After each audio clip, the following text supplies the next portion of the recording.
His Lordship, Bishop Francis Alain, Bishop of the Diocese of Georgetown, Guyana, Mrs. Joan Walker, President of the Caribbean Association of Catholic Teachers, and all the executive members, Mrs. Portia Swin, the interim president of the Guyana Association of Catholic Teachers, Sister Maria Harper, the principal of Marian Academy, delegates from the Caribbean territories, and special invited guests. Good afternoon. I am here to bring greetings to you from the bishops of the Antilles, whom I am representing today. As was indicated earlier, that I am the liaison to the bishops on this conference, and also the president of the Education Commission of the AEC.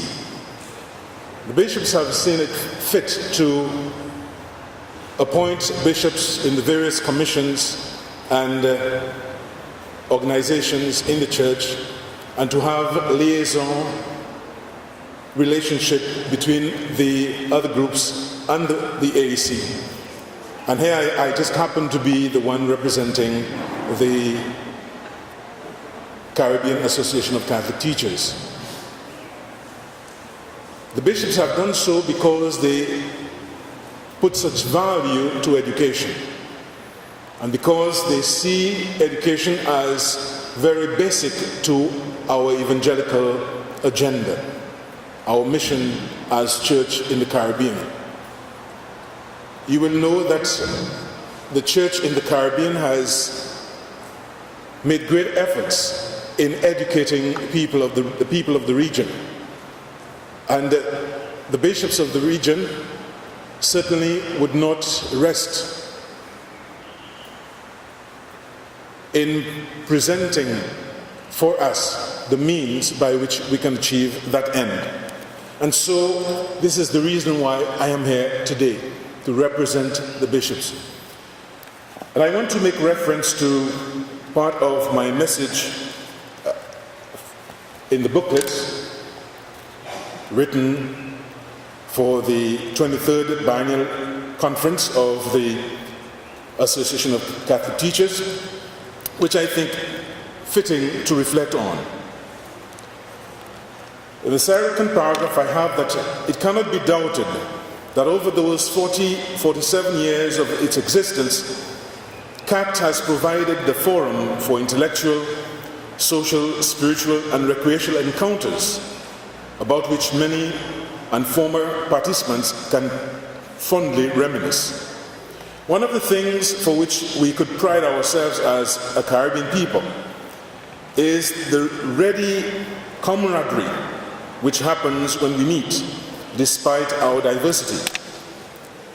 The cultural expositions, which have traditionally punctuated the conference, have provided the much-needed relaxation and enjoyment in an atmosphere of study and reflection.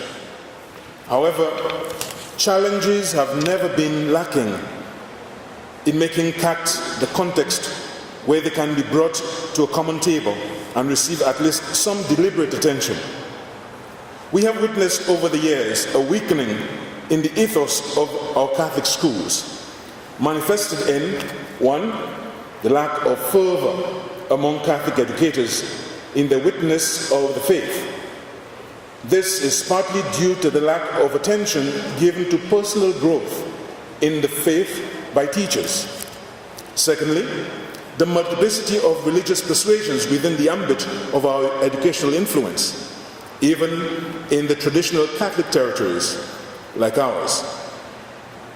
The result is a gradual shift from a more homogeneous reality to a more pluralistic religious experience, with the concomitant infiltration of the varied religious philosophies on the Catholic mind.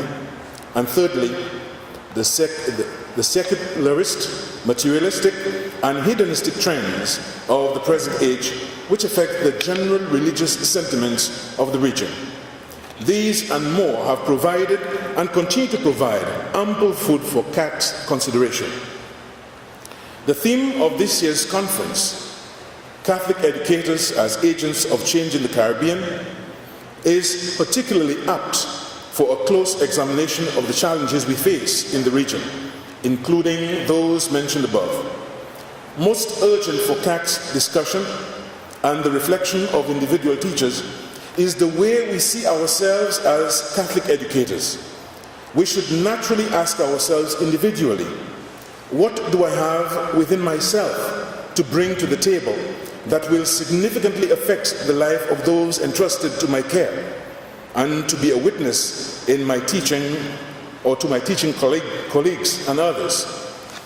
I believe the time has come for Catholic teachers today to stand up for what he or she believes.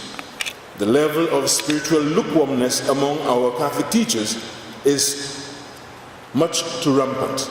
I don't know how it is in Guyana, but where I come from, sometimes the enthusiasm of teachers is a little lukewarm. The teacher, the Catholic teacher, by the nature of his or her calling, cannot be a bystander, concerned only with the intellectual formation. The Catholic teacher is also a religious and spiritual entity. Spirituality and the Catholic teacher should be inseparable. It is for us, therefore, to devise the ways this relationship can be optimized in the context of our schools and our Christian life in general.